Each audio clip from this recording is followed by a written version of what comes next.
United, WFC.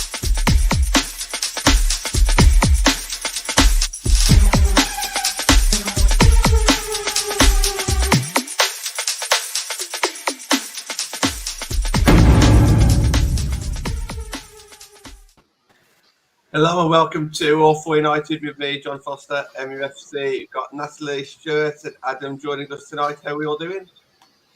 Good. Good, thanks. Yeah, can't grumble. I managed to get the little one to bed about 3 minutes before log on, so it's a win. Got a little skin in the teeth. It's funny to see you on Twitter trying to sort that one out. It looks like you've got a few followers already there, actually, after that video, so that's good news. We're going to talk about men's stadiums, which is a big debate, especially with United fans, and then obviously do a bit of a Derby Day preview as well, so lots to look forward to. Before I bring you in, Nat, Adam, thank you for joining us. It's been a while since you've last been on. What have you been up to? Same old as usual. Keep it over. I had I'm trying to think how long ago it was. It was a very long time. Casey was definitely manager. Usual. Plugging on with the games. I did a little bit of the Olympics from home, and now it's back onto the WSL every week. What's been like the kind of not the standout moments for yourself and journalists, but what kind of club's been taking your eye the most since the WSL has started, or what players, or what kind of storylines? I would have thought Man United dominated over the summer with KC and the facilities and all this kind of stuff, but that's kind of gone now. I'm just wondering, like with the start of the season. I think we're going positives. Arsenal have been really good so far. I've been a big fan of how they played. They were really good against Chelsea, and of course they destroyed City. I've liked seeing Arsenal. I can't remember exactly who it was who said this was the best Arsenal team in 10 years, and I probably agree with that. Carla Ward said it. Also, and on Carla as well. I think Villa have done all right. I was meant to speak to Carla literally a couple of days before the season started, and then I was annoyingly ill on that morning. I had to send a late email saying I couldn't do it. But no, I've liked how she started at Villa. I think Villa have been good. And negative, although it'll be a positive for you guys, is City. They've been awful. I think embarrassing is the word I go for in the piece. Wind it back. Yeah, say more. We're here. Oops, he's gone. Oh, he's doing that on purpose. He's got Yeah, he will be in and out, guys, because this is Manchester Wi-Fi, as we always try and take a bit of a mix. But yeah, just on that though, Nat, it's true that I was saying a bit earlier with Gareth Taylor, has he got lucky in some shape or form, because he can blame his bad results on injuries, but maybe as that kind of let him get away with it a little bit, maybe? What are your thoughts on that? Maybe, but I don't think injuries, everyone has injuries. Arsenal is renowned for having injuries. We had our major injury crisis. I think he's got good players there that are, I think he's got good players, and then he brought in 2 or 3 towards the end to try and negate that injury crisis. And they're still having issues. He's putting Bunny Shaw on the bench, and people say what they want about her, but I think she is always someone I've banged on about. And for me, I think you should be putting her on the bench. You should be, starting her week in, week out, getting her used to this level, whether it's getting used to or what. But for me, if you're not getting the goals, she's the girl that you need. They've still got, great attackers. So, comments, that's all I can see. You need to look at, where you're playing, adapt, do what you got to do. I'm sure when the injuries come back, they'll do well, but then it could be over for them, Yeah.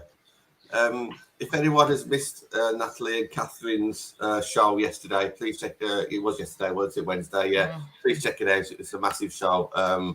Something definitely worth listening to. Stu, just before we come on to the main topics, Adam mentioned Man City and Arsenal, both in different seasons so far, but what are your thoughts on those two? Well, no one was saying this about Gareth Taylor at the last game of the season. when they were unbeaten pretty much. Well, I don't have the stats in front of me, but they were doing pretty well at the end of the seasons. So potentially, maybe there are a couple of extenuating circumstances, such as the injuries, the poor pre-season, well, the lack of pre-season, and the tired players coming back from the Olympics. So maybe he has got a case to answer. I think the truth probably lies somewhere in the middle.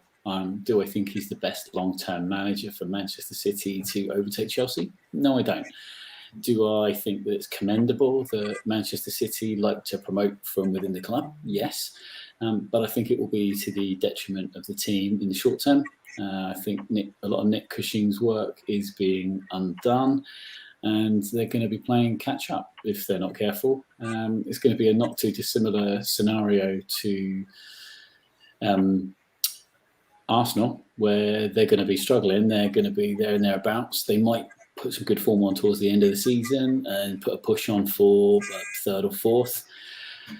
But I think as and when they do get a new manager in, the players start coming in, then come back, then I think, I think they're going to be one to watch out for. So by all means, everyone on air, gloat while you can. Gloat while you can. And maybe even a bit more next week.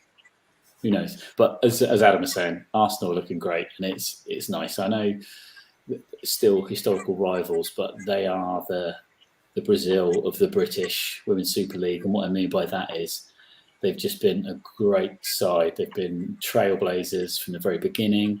So therefore, it's kind of nice to see them do well. They're for someone that's a neutral and that covers the whole game. You want to see a competitive Arsenal side, and it's been really great to see how Jonas has made it all tick. And can also just say that what a good-looking man he is with that lovely strawberry blonde beard and short crop.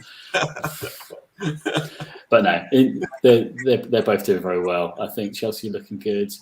And I think it's going to be a better season than it is last year. I think there's going to be a good race at the top. It's going to be competitive within the clubs in the middle, and it looks like there's going to be a little bit of a relegation scrap. As to whether Birmingham, Leicester or Reading can start to pull away, I imagine Reading should be the favourites to pull away from those two slightly, but they've got to start scoring goals. But they've got Tash Dowie, so when she starts to establish herself, and I rate Kelly as a manager, so I've got no real concerns about Reading. I think what we'll start to have conversations about in the new year is the extension of the league, because there are 4 or 5 clubs from the Championship that could easily compete with those bottom 4 or 5 clubs, and it makes that relegation scrap a little bit more interesting. If you've got Birmingham, or you've had it with Yeovil, all these other clubs that have really struggled, there always seems to be one that's on Bristol last year.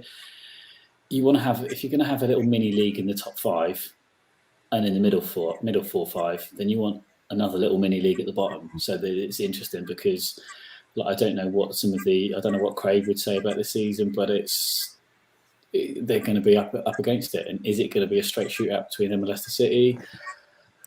I don't know, but it's been a good season. It's been fun. It's been really fun so far, and I was quite sceptical about the Sky Sports coverage, because I'm not a huge fan of how they sensationalise a lot of stuff, but I've got to say it's been really, really good. They've kind of tried to keep the core values of women's football, which is that fairness and balance. And I've been really impressed. I've been really pleased with that. And we might touch on later the is it, Adam, you might know. How does it actually pronounce? Is it Dazan? Dazan? I'm going to go DAZN from what I've heard on the boxing, but I cannot. Yeah, boxing, yeah.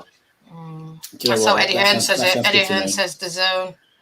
That sounds good to me, and the coverage of that's been superb. So I'm really happy. The women's football's looking good. All we need to do is start televising more Championship and National League games, and I'll be as happy as a pig in mud.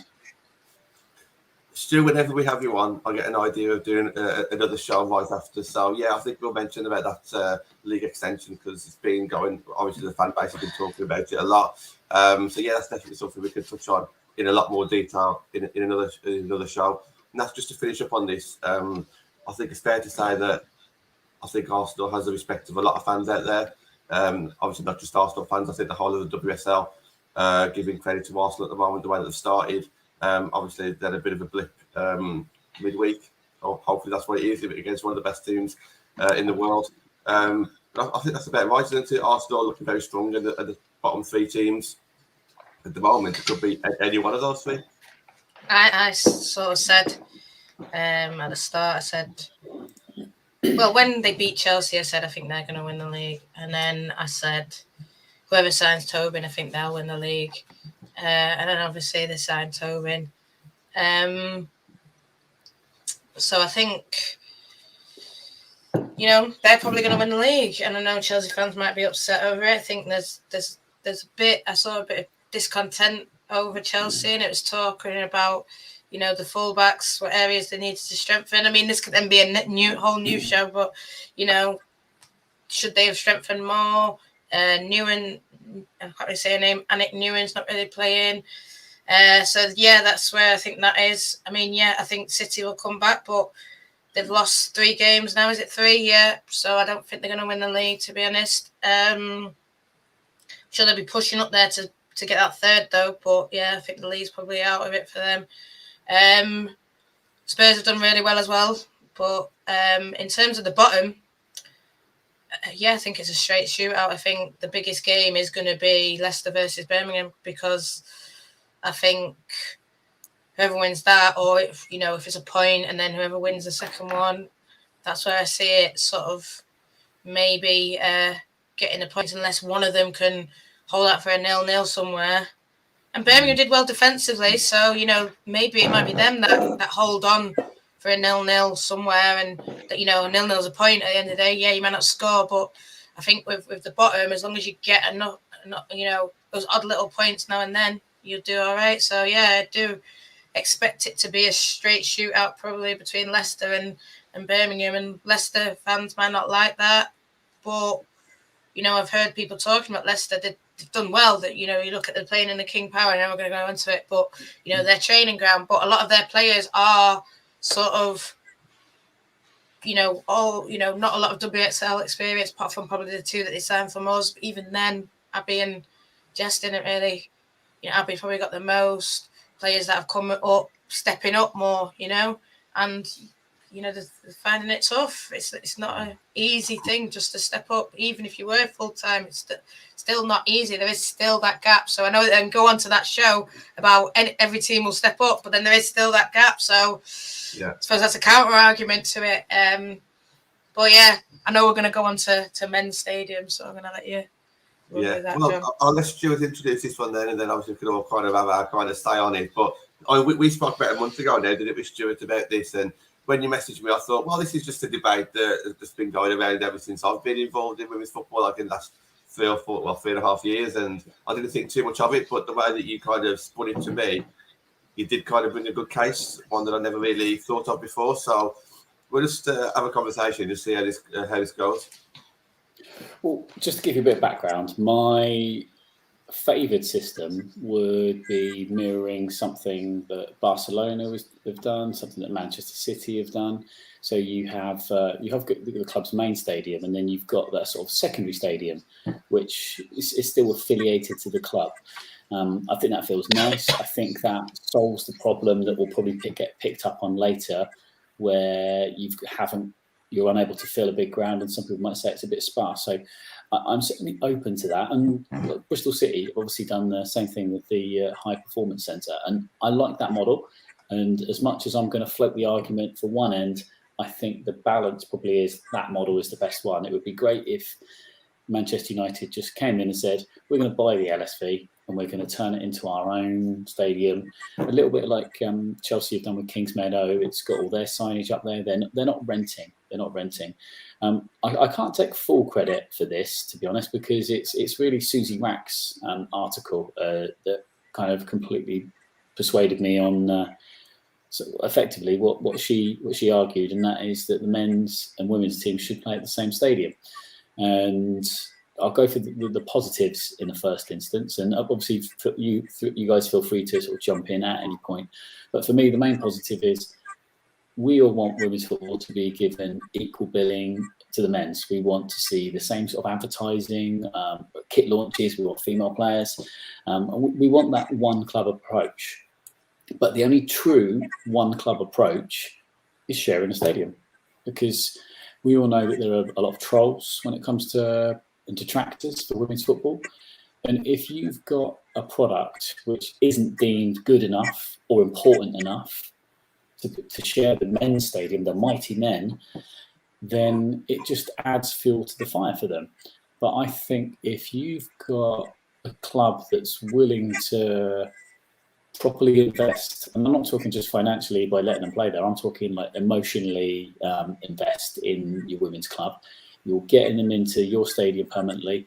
A little bit what Reading have done, Birmingham's done, Leicester have done. And I know that those three clubs are the bottom three at the minute, so that's probably not a great argument for it.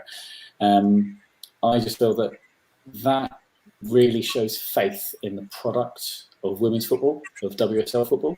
I'm completely open to the fact that there are going to be arguments that while it might be slightly easier for Everton to do, for example, because their stadium isn't as big, but then when you've got clubs like West Ham, Man United, Chelsea, Tottenham, it can then be a little bit more difficult because it might feel a little bit sparse.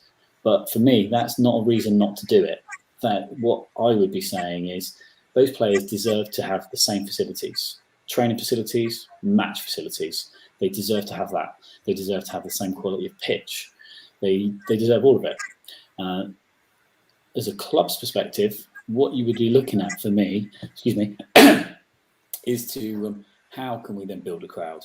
If you're talking about Old Trafford and you've got 70,000 and you think, well, we might only get between 5 and 10 at a big game, you think, well, how can we really kind of push it? What can we do? So it's then up to the clubs to think, right, let's just not say, oh, we shouldn't do it because it's not going to be as loud.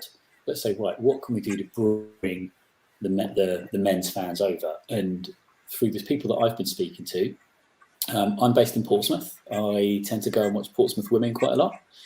They, beginning of this season, started a ground share with Havant and Waterlooville. So it's a really nice little National League pitch, National League stadium with a 3G pitch, and it's really nice. They've got a great little thing going on there. But for my other friends that are Pompey fans, they just presume they're at Fratton Park. And they should be at Fratton Park, to be honest. And if I'm going to try and convince one of these naysayers that women's football is a product worth watching and worth using your season ticket to then come over to the women's game, they're going to think, well, why do I want to go from my lovely seat in Fratton Park, for example, in Pompey's perspective, to going out of the city to Havant when they want to go to watch the team on their doorstep? And I think they've kind of got a valid point, to be honest. So for me, I think that they should all be doing it. I'd like to see in the next, maybe not immediately, but in the next 2 to 3 years, I'd like to see that a requirement for any team in the WSL is that they ground share. For me, I think I've seen people say, well, Man United need to fill LSV before they can go to Old Trafford. Well, I don't think that'll ever happen necessarily, or at least it won't happen for a decade, I think. But I like to think that United would remind me the attendance of the full capacity of the LSV. 12,000.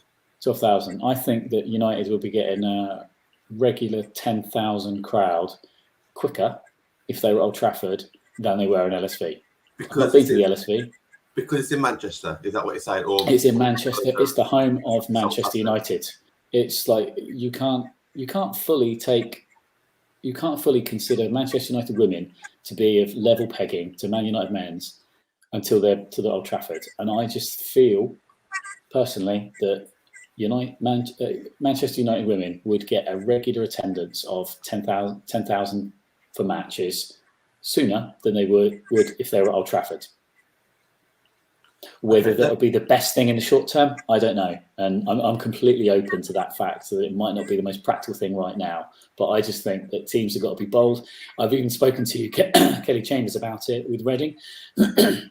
And she's been all for it. They obviously shared a relatively decent sized ground with Wickham.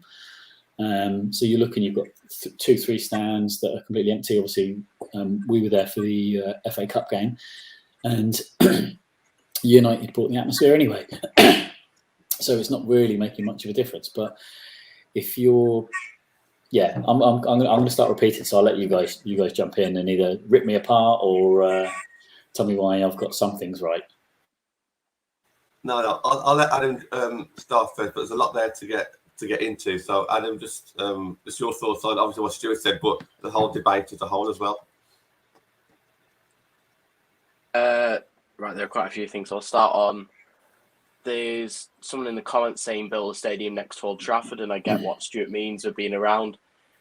I think United have just got a problem that Trafford as an area, you can't physically fit anything else new there. I mean, that anywhere central Manchester or even further out, you're not fitting anything there without spending insane amounts of money on the land that's talking, probably hundreds of millions to buy it. It's that expensive. It's like central London land. So I don't think that would be possible.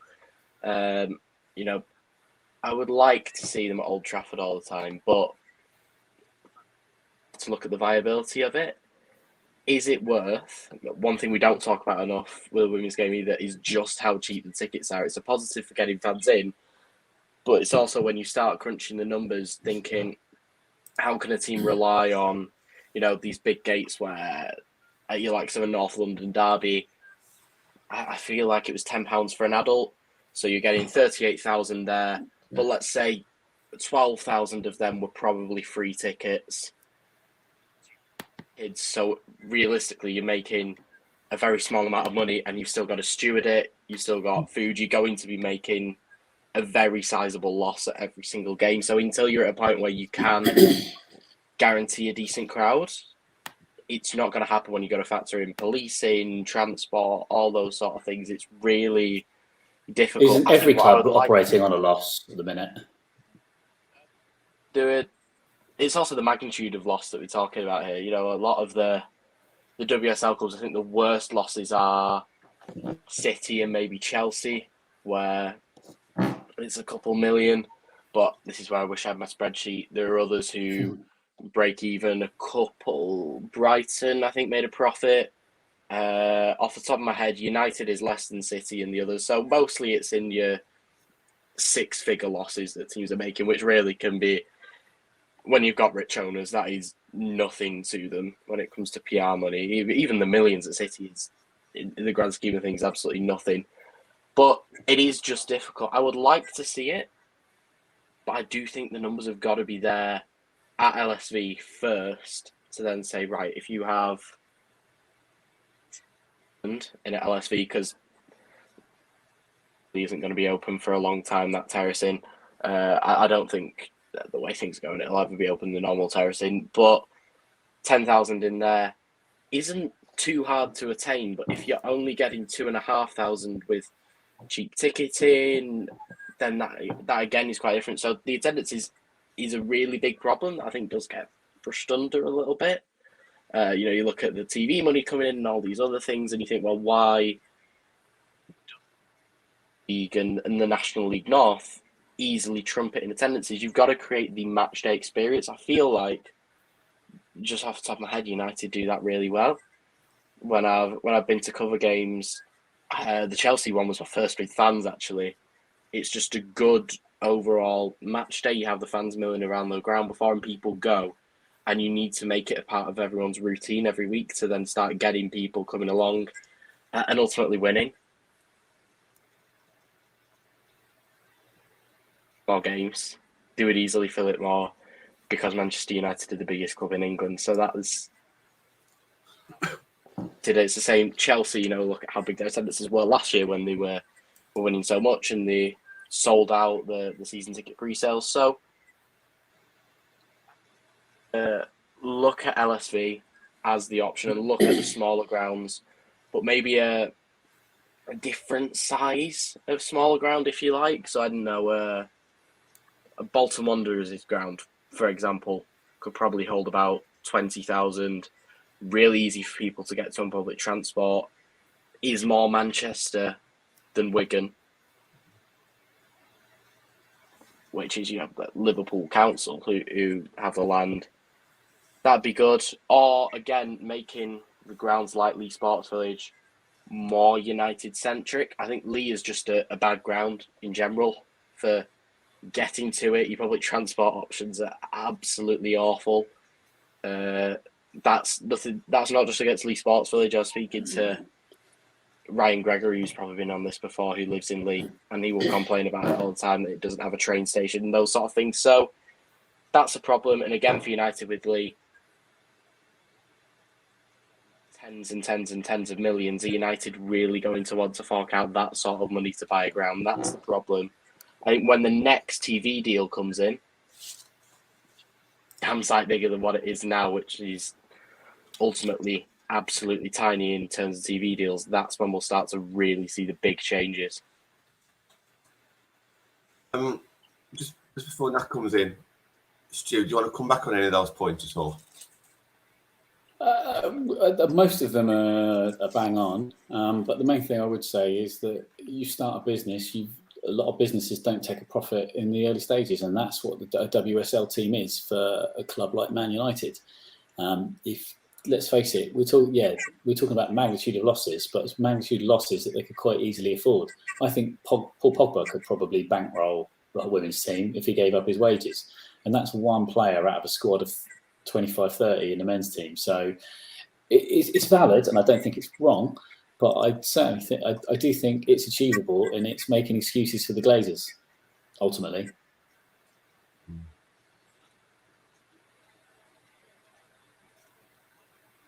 Nat, you're on mute. For me, the excuse though would be the what Adam said in terms of the stadium and the land and that. We've heard I've been hearing stories that they're buying up land.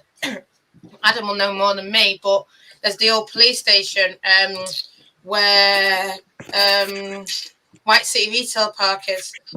I don't know, but there's you can build a stadium there. I don't know how much it'll cost, but for me, that's a perfect place to put a stadium. If we had a stadium like across the road from, let's say, it'd be full. There'd be more than 2,000 there every week. The Derby, there's a 12,000 stadium there. It'd be full. Listen, I'm not here to then say, oh, this and that, but it's what Adam said again about the experience, about how you feel when you go to it. I love Lee because you're there, you feel connected, you feel close, you feel like you're influencing the game as a fan. You know, the fans all singing, John, you know what I mean? Being on that back row, how everyone gravitated to that back row. It's our kind of spot, it's our home. And, you know, when we went to Leicester, when we went to Birmingham, it actually felt all right. It was nice. I did like where they put the fans. I did like how you could see it all. But when we went to Leicester, it just felt, I just didn't like it. It just wasn't for me. And I just think the more games like that aren't going to be for, like, not, I wouldn't say I'm a staunch, hardcore women's football fan who's, you know, like Stu, who's been going for ages. No, but I know that the joy of women's football grounds, of what it means, of being on the you know, if it's men's state, those little non-league men's stadiums. I mean, God, I love when we went to Spurs that first year. I can't remember where they used to play before the WSL one. Cheshunt. I loved going that. That was amazing. And we're in this little hut and we were banging and we were like, come on. And it was just the whole round the side. It was their record attendance. Everyone was round the side of the pitch, like ready to jump on. And then Katie Zellum scored and everyone was in the hut. You couldn't see. I remember being there and you couldn't see. You had to kind of, yeah. It was kind of one in, one out. As soon as someone left the barrier for half time, you had to get there and you had to get in there, because otherwise you weren't going to watch it. And it's brilliant. And just to kind of, sorry to interrupt, Bromley at Palace is what I loved. Sorry, but go on. Yeah, and I take my so I didn't get to go to many games last season. I know COVID, but hopefully with press I could have got into a lot more. But because I've got my 19-month-old, I really struggled. But now I take her up to go watch Portsmouth at Havenham or Louisville, because much like the stadiums we just talked about, she hasn't got no interest in watching football. But I can take her down there, have half an eye on the football, half an eye on her, and all she does is she just wanders around the pitch, because you've got the accessibility to do it. We've done the same with Chichester and Selsey, and they get to wander around there. They go on the pitch at the end of the game, and I know that would never happen in the bigger stadium. So I'm very much open to the reasons why people wouldn't want to do it at the minute. But I'd say fundamentally, if women's football wants to be taken as seriously as the men's team, then it's got to be the bold decision made, and not to use the excuse, because obviously you've talked about fans' experiences. But you've been here from the beginning, but I think fans' experiences of a whole, so I'm talking about your diehards, your regular, semi-regulars, those that don't come very often, that fan experience, the experience of going to Old Trafford is brilliant. If you can't get tickets to Old Trafford, you're up in the gods, you've not been able to go in the Stratford end, you really want to sit near the dugout and hear what's going on, that's your opportunity to then start to have that, and therefore your matchday experience is enhanced in a way. I know it might be slightly different for you guys because of your kind of your history with Man United Women, but I think out of any club in WSL, I think Man United would be one of the clubs that would make it work the most when you're talking about atmosphere, because let's face it, atmosphere in Women's Super League is generally incomparable to the men's. And I've heard arguments that a full Kingsmeadow is better than the same amount of fans in Stamford Bridge. But you're in Stamford Bridge, you're going to get a few more. The challenge is to the fans, don't go using it as an excuse that the atmosphere is poor. Build it bigger. Build it bigger. It's a challenge to the fans to bring it up to a degree. Then this is where I want to then come in. And Adam, you can come in after. But like, you're talking about, you know, the way it is and it won't be the same and all this and everyone saying, but I remember we went, like Chelsea, they tried to go Arsenal and they were told you can't get an away ticket. They came with 100 odd fans and said we want to buy an away end. And that would have think there's people I saw on Twitter saying I ain't buying from Arsenal. And this is the thing. I think with women's football, you know, let's look at it, ticketing. Look how hard it is to buy tickets. And you can say this and that, but I've had people coming into my DM saying, I want to go Birmingham, and I've looked on Man United website and I can't buy it because you have to go and give all your details to Birmingham. And I know people that don't want to do that. I didn't spammed by all the different clubs for the membership. And I think things like that needs to get sorted before we look at, say, putting in, because if that was all sorted and the ticketing and there was a system, and I know we've talked about, you know, the plans and this and that, but it needs to do something about that because, you know, you're saying, we want it in, this is the experience. But pretend if you went to Old Trafford and they only, I mean, I don't know if anyone's ever been Old Trafford when they have the under-23s there, they only open the North Stand. And there has been times when the Red Army, so the more vocal fans have been, and, you know, they're trying to raise an atmosphere to give the boys a proper support. But if you're going and it's your first experience of Old Trafford, and I'm not saying it's going to be like this, but it's just one stand open, I don't think you get the same kind of feeling as when it's 75,000 or even 50,000. If it's, say, you know, pretend they don't always do a 75, so there's, you know, probably the lowest, I don't know fully, but it might have been 60,000 or something for Wigan or versus Man United in the third round of the thing, but, you know, of the Carling Cup. But it's still a better atmosphere than, say, if you had 20,000 in Old Trafford, you know? But what's going to get you, and you're exactly right. You've summed up the exact flaw in my argument, and I'm very much open to that. But at what point do you think? And I just think you'll get 20,000 at Old Trafford sooner than you'd get 20,000 at LSV, presuming that it could obviously hold that much because it's not Old Trafford. But and I don't know, like from foreign fans, for example, we all know that you go to watch Ollie's team on a Saturday, then there's a huge amount of people that visit from all over the globe just for the one game, and that might be their one game in 5 years, won't be their one game ever. If they're at Old Trafford, they think, oh, okay, United are at home, and I've got tickets to go see Man United against Chelsea on the Saturday. Oh, there's a women's team game on Sunday. I'm here for the weekend. I might go see both. Thinking outside the box, and I know people, things like that. Sorry, I do know people, and Adam, listen, jump in. Sorry, I know, but I do know people who, like you say, will come for a weekend. The game is on the Saturday, and then they'll go to like Burnley or something because it's on a Sunday just to do something. Or say when Sheffield had Dino, they just go and see it just for the sake of seeing it. So there are people that would do that, and I just think it would be more like what Adam said. Well, let's either put some. I mean, and they never do this, but this would be fantastic. Salford City, FC United, something like that. There's a stadium, share with them. That is Manchester. I know Salford, Manchester, whatever. But They'd never do that. Build a FC stadium where you United. are. Listen, Have you been to FC? Have you been to FC United's I've grounds? been, and it's great. And the women fine. play there. It's great. Oh, go on, Adam, sorry. FC United.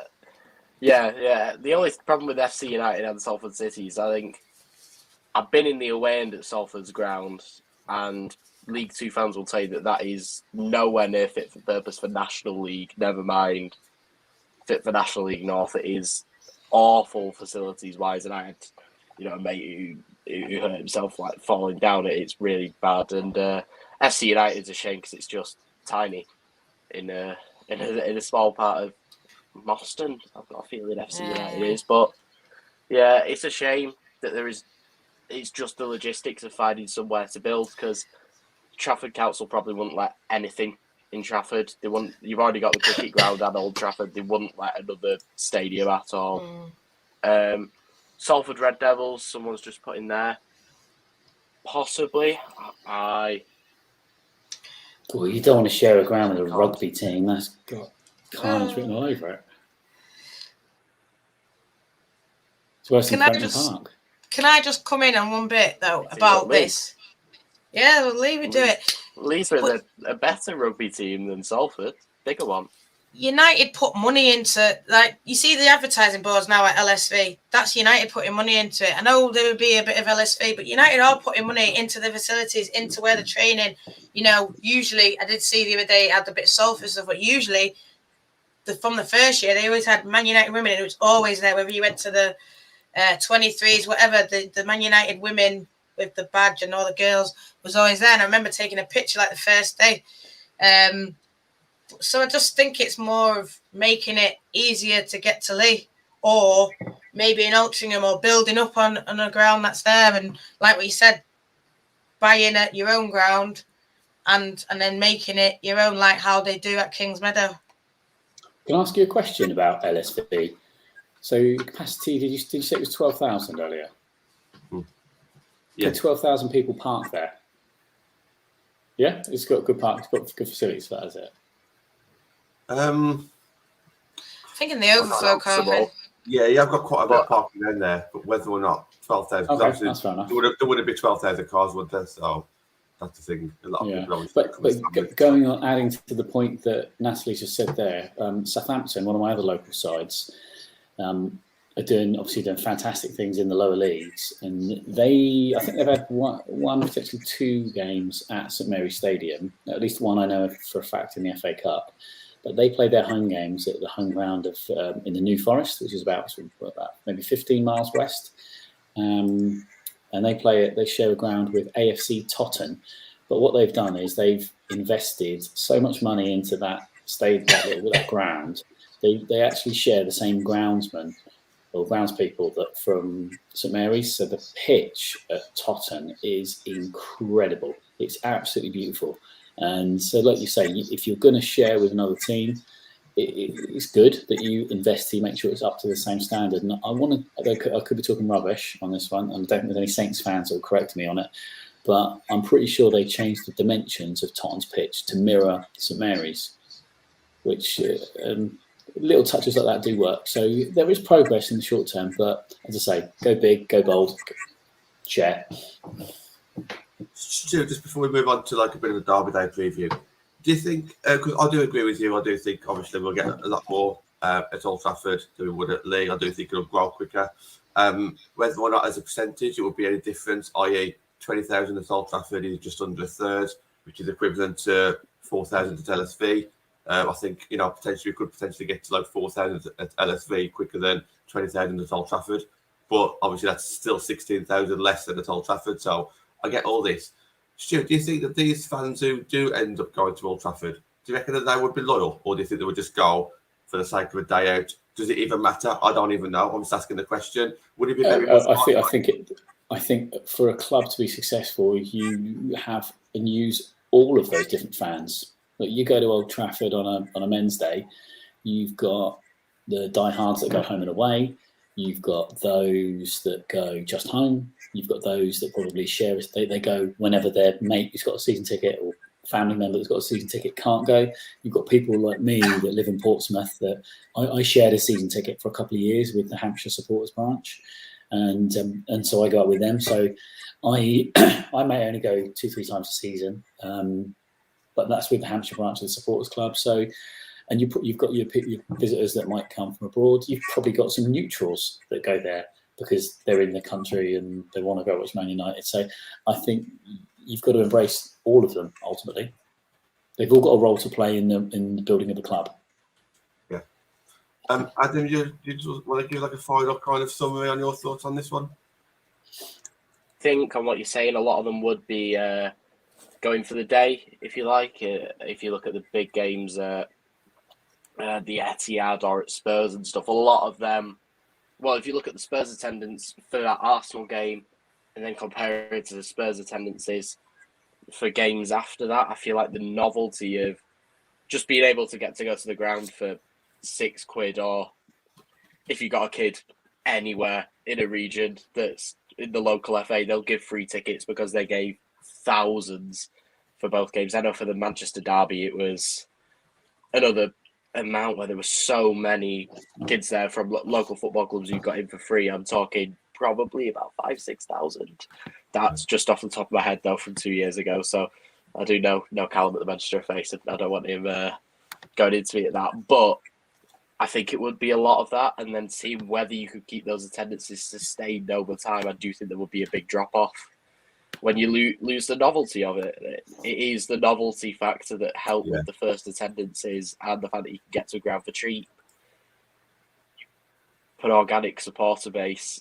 Because yes, it's the same club, but it is a different team. It's, a lot of you fans who support it do just only support the women's team, or you have women's fans are sort of separate stuff. So you've got, even though they're very close, it is new for any supporter going to support the women's team. So I think you've got to build that, and that is going to take a very long time.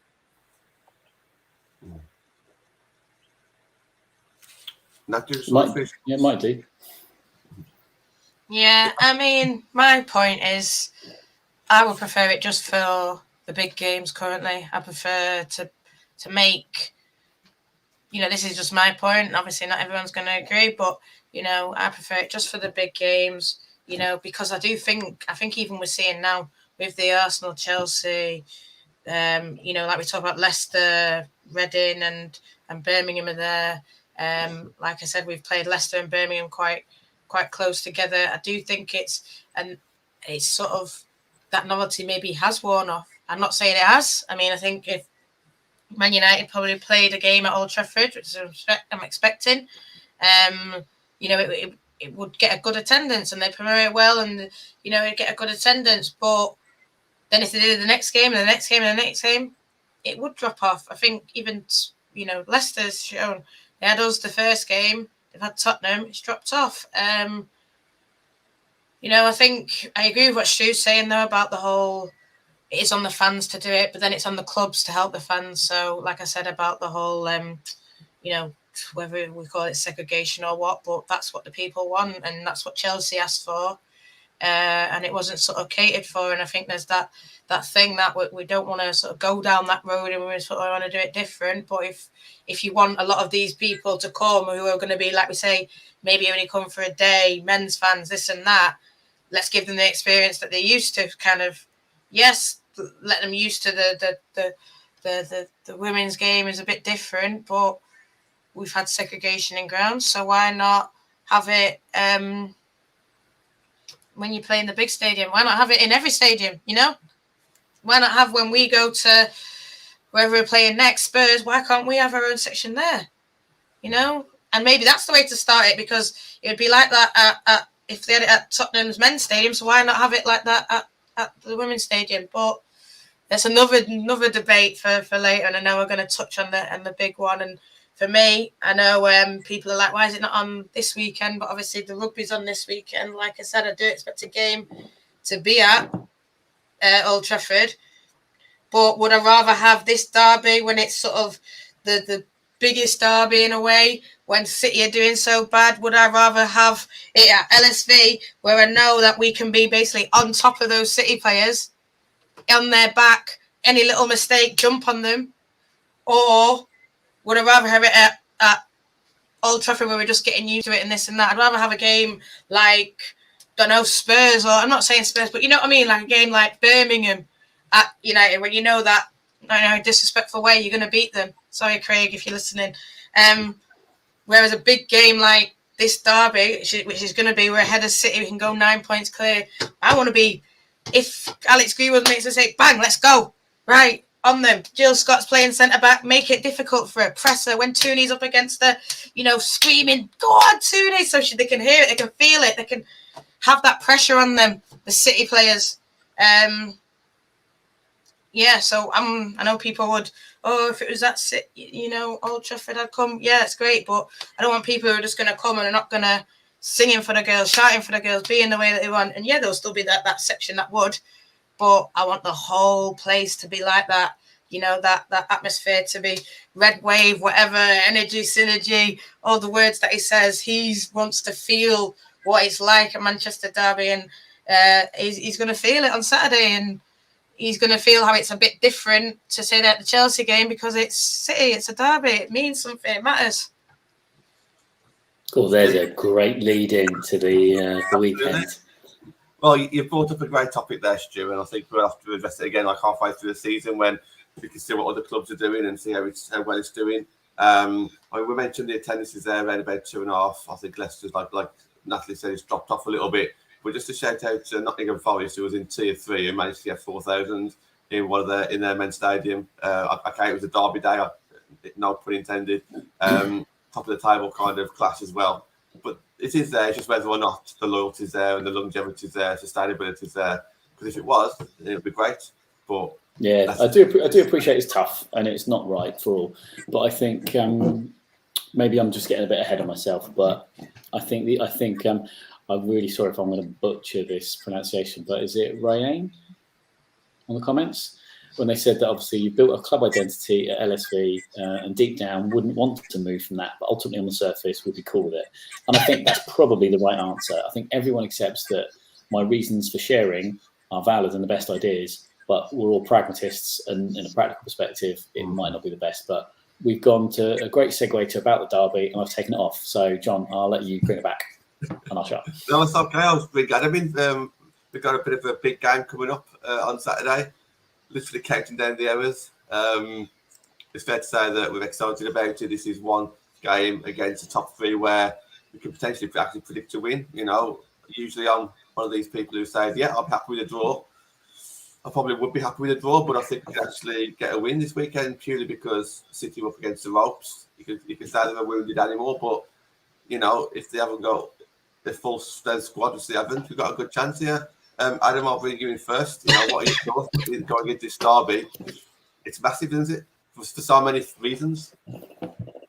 I've got a piece out tomorrow morning in the Eye that's, it's mainly about City underperforming and there is it the injury crisis basically that I've put for them. What I originally said to the editor was, okay, let's do a match preview and look at it being an injury crisis. And he said, well, is it just an injury crisis? Which took me into it, and no, it isn't. I think Stuart was saying at the end of last season, people were blaming stuff, but for those of us in the grounds, not many, of course, the few journalists that was there, I think we were starting, those of us who went week in, week out, which wasn't many of us, to see alarm bells going in front of goal, especially. City they scored 65 goals. Goal. And in defence, they've been dire this season. So, apart from the midfield when Kieran Walsh is playing, but without that, the team falls to bits. I think United have never had a better chance going into a derby to play against a team. This isn't like playing the Manchester City team we played before. This should be like playing a mid-table team, because you are playing a team who are on 4 points after on 3 points after 4 games. 3 points. 3 points after 4, not 4 after 3. And they're in that position deservedly. You know, the loss to Spurs, it was a really strong squad. If you've got a front line of Ellen White, Lauren Hemp and Janine Becky, and you can only convert one of your chances, which is a slight tap-in against Tottenham Hotspur, then you deserve to lose. Which means for United, who, yes, there was the loss to Chelsea, but it is Chelsea. They played very well. And I don't really think 6-0 was an accurate reflection of that game at all. I think United played all right. Defensively, could have done a lot better. They passed it out from the back. I think, a 3-0 was probably a lot more like what it was. But in the other games, United have been relatively solid. And for me, they go into the game as the favourite of the DTs to win the derby. I've put that they'll be quietly confident of their chances. But yeah, behind the scenes, when you look at Mark Skinner, I know he sort of gives this very positive personality. He's on the fence about everything. But when he's in his office, he must be looking at the game thinking, yeah, we could win that. I think as fans as well, aren't we? Well, I'll say Stu because I know you've got a bit of a sweet spot for United. Adam's absolutely right. We're going to go into this thinking we can actually do this and really put the pressure and, turn the screw on City. And Gareth Taylor can't last forever. I know, you spoke highly of him earlier on in the show or before we went live. I can't remember when it was. But City can't put up with too many more defeats, surely. Just what are your thoughts going into this, Stu? I think everything you said is valid. On form, United should win comfortably. But Manchester City have still got good forward players. Buoyed by Derby Day, hopefully, from their perspective, inspired by the crowd baying for their blood, should be able to raise their game to be a threat. If I was going to bet money on it, I'd put United down for a closely fought victory, perhaps a 2-1 or a 1-0. But the defence is poor, and I think any team that was relying on their third choice goalkeeper would be well. I don't think Bardsley's been a particularly good goalkeeper for a long while now, so you could argue who would be the third choice or the second choice, but everyone would struggle with that. Everyone would struggle with the defensive crisis. But if you can get Weir, Hemp, Shaw, White, and I'm probably missing a few other players on form, then there is a real threat there. And they don't have to play well, they just have to finish their chances. And that'll be the key thing. Both teams should get 4 or 5 good goal scoring opportunities throughout the whole game. And it's whoever finishes them, not just whoever finishes them, it's whoever finishes converts the goal at the right time. Adam correctly touched on the Chelsea game. Chelsea didn't play particularly well, but they scored the goals at the right time. And it was just made all the worse by the fact that United defence was poor to concede those goals, which made it dragged everything down a little bit. So I think everyone's rightly encouraged by City's form. And if we've spoken before the season and we said 4th or 5th is a good season for United based on everything. But this has opened the door to 3rd place. Mm-hmm. If United can beat Man City and they're in with a great shout of it, then like you said, you've got a 9-point gap. And then you'd argue that 3rd place is a little bit more of a shootout between Everton and United and Tottenham. And I don't see Tottenham continuing this form over the course of the season. I don't think Tottenham will get any points off the top few teams. I think Adam's right. City deserved to lose that game, but ultimately Tottenham were very fortunate to win that game. So yeah, if United have got any hope of doing anything for the season, nicking that 3rd place, then it's win or bust. 100%. I just, I've said it in the private chat. I don't mind, but I just said if West Ham and Spurs can go out and get 3 points. And you know what? Yeah, it was tough for Spurs, this and that. But like what Adam says, they had about 4 or 5 opportunities and all they got was a little tap-in. Spurs, yeah, the keeper was done really well. But even like the West Ham, they held their own and this and that. And, if and no disrespect to those teams, are doing really well at the minute. But I saw West Ham versus Villa, and Villa were all over them. And I even said to Carla, tweeted Carla Ward, should have beaten them. And even I heard Carla saying after Ray, we should have won, And I'm thinking that's sort of like that mid-table level, if you talk about like the top, and then there's like Everton, us, and then there's, Spurs, probably West Ham, Villa. We shouldn't be sort of aspiring to do what they do in a way. We should be looking to set a level above. And I saw something recently just actually before. Matt Skinner says we're not favourites, and I get it. I get why he wants to say that. We're not favourites. City, you've just listed off a load of players that world class internationals, this and that. If they go on form, like you say, we're going to be baying for their blood. They're going to want to prove some points. Fair enough, but I'll just take it back to that Chelsea game. He said, "I'll play a team that." Because what did he say? I play teams. I don't just play the people. I play them for the game, and I look at the opposition team's weakness. And I think to myself, I watched that game versus Wolfsburg, Chelsea the other day, and what they did is they went down the wings and they attacked. And I just think we didn't really do that versus Chelsea. And I get where Stu is coming from. I think the moments that they scored, it made us deflated. I think Leslie Russo scored, and then they went up the other end, and then 4-1, and then that was pretty much it. But it was more, I want to see us playing with the wings. I saw Karen Carney saying versus Birmingham, Man United is so narrow. And I feel like this guy, I really want him to do well. You know me, John, but it's very narrow. It's too, I think Leah, when she was bombing down the wing, that was it. That was back. And if you can get that Leah bombing with Leslie, Tooney in behind, that's the team I want to see.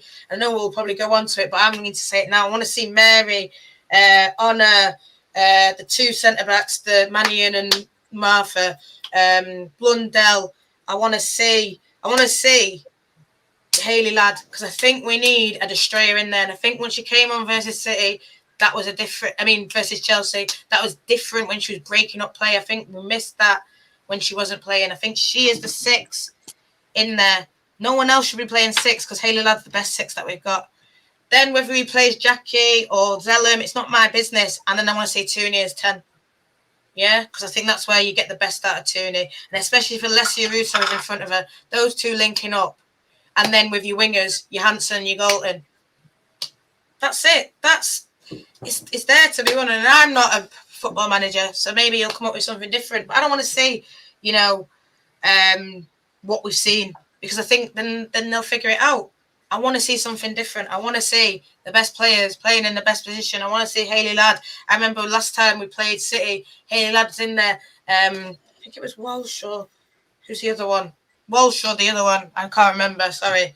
And she, big, massive tackle, and the girl went flying in the air. And I think at United as well, when you see those big tackles, when you see one player bombing through and, your number 6 clearing them out, that's just as good as a goal.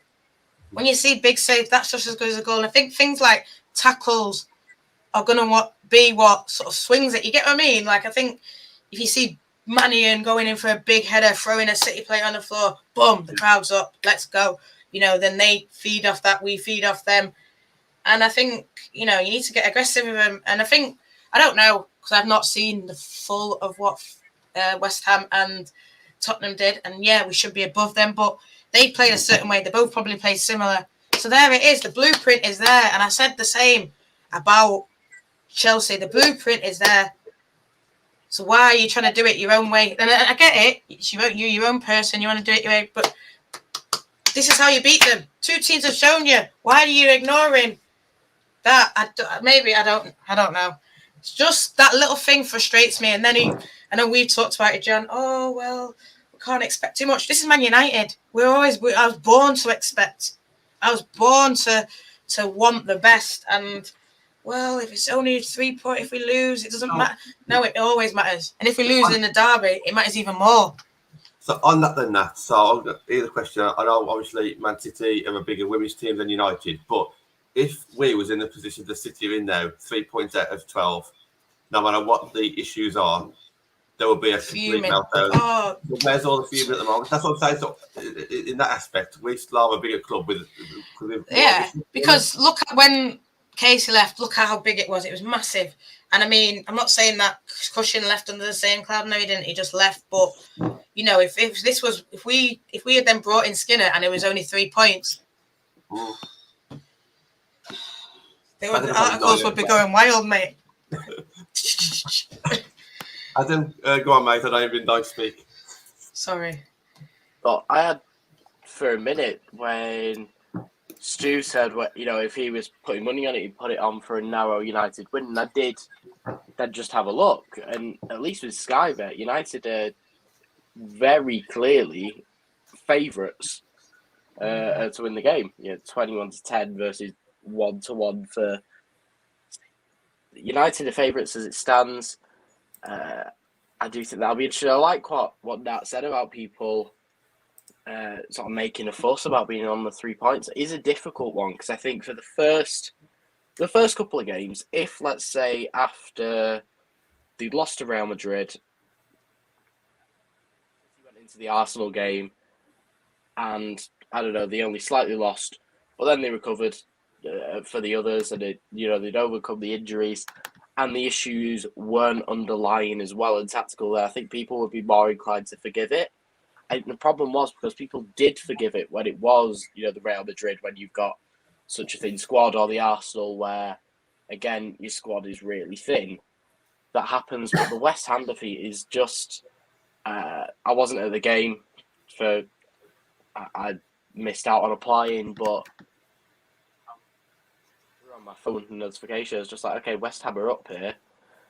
And, from the looks of every City fan I could see on Twitter, because I interacted with quite a few, none of them were happy. But it just seems like, what is the next option for...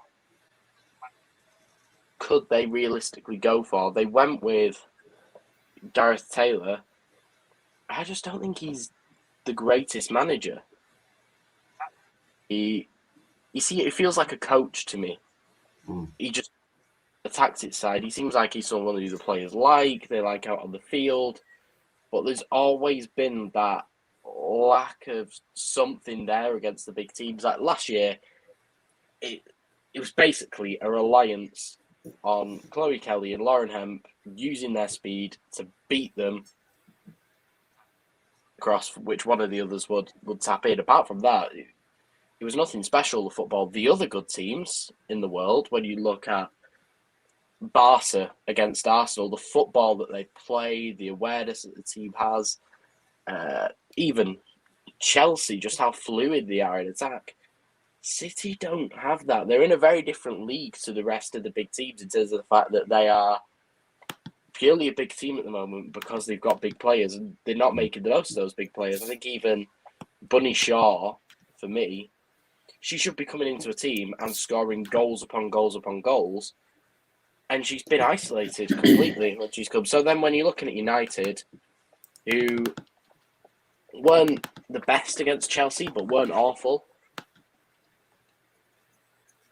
See how United do. I echo what Nat said about Hayley Ladd. I like to see her in there in that role. Hopefully, Leslie Russo's fit. If she's fit, I'll put it out there. If Leslie Russo starts, Manchester United will win the derby. Have her such a good striker, and then it means that Ella Toone doesn't have to play that role in the middle and can play the 10 where she is incredible. Then United will win, definitely. If she isn't, I don't think they will. Stu, what's been doing? Just on the lineup, I think the front four speaks for itself. The back five speaks for itself. It's just the two midfielders out of a possible 5 more to choose from. That's going to be the question. Stu, how would you kind of set up for this one? Because we saw. I'm going to make no comment on the lineup because you guys have seen many more games in the flesh than I have. So I think I can see the arguments for either. I like Hayley Ladd when I've seen her play. I think a midfield of with Ladd, Jackie, and I'd like to see Barisa in there, to be honest. But that's just purely out of what's the word? Just out of interest more than anything else, whether she's the best option. I'd be interested in your views in Katie Zellin, but I think that's probably an episode in itself, isn't it? Because I think she's had an interesting 3 years, still a quality player, but whether you'd start looking to put her in straight away, I don't know. Just looking at a couple of stats that Opta have sent us out for the weekend. Manchester City in the last match against West Ham attempted 20 plus shots in the WSL for the 49th time. However, it's the first time they'd had as many as 20 shots and failed to score. So that kind of comes back to what I was trying to say earlier. For me, I have United as favourites, but they are producing efforts on goal. And I know that isn't necessarily a clear sign. We could all lob a few from distance that don't really matter. But clearly, if they're getting that many shots away, then they're a threat. Birmingham, they'll be lucky. They've got to get an XG, a superb XG, in order to beat United last weekend, and they didn't do that. They had a couple of chances, but Manchester City are going to have chances. So I think it just comes down to luck, ruthlessness, and opportunism. That's going to be the tenet of victory. And I don't even necessarily think that the best team will win, because I think Man United arguably are the better team at the moment. But that doesn't mean they're necessarily going to win. I'd like to see it. Because I'd like to see United be competitive, more competitive than we all predicted. And I'd like to see what City can do for the second half of the season when they've got these points to make up and they've got to challenge themselves and have a run not too dissimilar to what they had last season. Yeah, 100%. Nat, I was going to bring you in just before we go. Two things.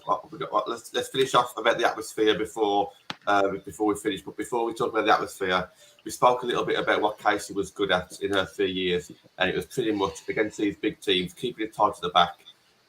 Bit boring at times. We wasn't very adventurous, but we kept it respectable, and we was always there, ready to sneak a goal, which could have either drew the match or won the match. We didn't quite work out against Chelsea for our third game of the season. We didn't keep it tight to the back at all. We kind of left it. Can you see maybe Skinner doing something different this time and not going so gung-ho and just be a bit more tight at the back? Well, I think this is what Catherine is alluding to. You're not a rugby fan. I don't know what she means by that, but maybe it is that kind of, because I am happy to just keep it tight and make sure we're solid at the back, including the number 6, that's CDM. Make sure they don't get chances, because we know that they are going to get chances, but make sure, we're in there, we're blocking it, we're putting our body on the line. And I'm not saying that they didn't versus Chelsea, but they were just able to cut through us like butter through, like a knife through butter. And, and he sort of said, it doesn't matter that much. No, it matters. It matters. And that's what I don't want to hear. Just, it doesn't matter how many goals you can see because you've lost anyway. No. And that's what I'm saying. It was respectable. I think we lost 1-0 the first one. We won the second one 2-0. So like you say, I think once you get that one goal, whoever gets the first goal could potentially win it, because I think with us as well, how we, our mood goes on how, we do. If we're ahead, we're more likely to score more. Whereas I think coming from behind is a bit more difficult for us. I know we did it last year, but, Tobin was a key part of that. And we haven't got a Tobin at the minute. But I do think, what Adam said, Alessia, quality, Tooney, quality. But I want to see, them in their 9 and 10 positions, and then the link up. And then obviously your wingers. I think if we see that front, it can be dangerous. But like you say, it's how as well tight we are at the back. And, I think there's mistakes essentially in our centre-backs, there's mistakes in their centre-backs, but it is what it is. And I think, luck will play a part. I'm not going to say, we're definitely going to win. We're going to win by this much. I don't know. But, you would think that if other teams have done it, we can do it. We've done it before. With Chelsea, we haven't really done it, so maybe that's a bit of a part in it. We've been at LSV and beat City, or taking them to the wire, or draws and this, that, the other. So we know how to do it. I just want to see it. I want to see it under him, and I think that'll be, if he gets a win or if he gets a draw, it'll be good for him as well. You know, good for him to experience the joy from it. Yeah. Because I know we're going to go on to atmosphere, but you know, it'll be good. It'll be good. I mean, just regarding the atmosphere, I mean, I just had so many messages throughout the week, and Nat, I know you get the same messages from the same people pretty much. Just really, really looking forward to this. Not just because it's a derby day, but I think it's obviously exaggerated more because it's a derby day, but we just can't wait to meet up, can we? We've got to get there mega early, as we always do. Probably have a breakfast. The pub will open at 12. We'll be staying later, either celebrating or the opposite. You know, it's just a massive day. And I think, I'm sure Skinner knows this, I'm sure the club knows this, but it is just a massive day for the fans, isn't it? And it's a massive part of your weekend. It's you're happy or sad based on it, especially a derby, you know. And this is the thing, the club know it. Skinner, I don't know, saying I need to learn, but there ain't nothing to learn. It's in front of your face, you know. Man United means so much, and I think the girls know it.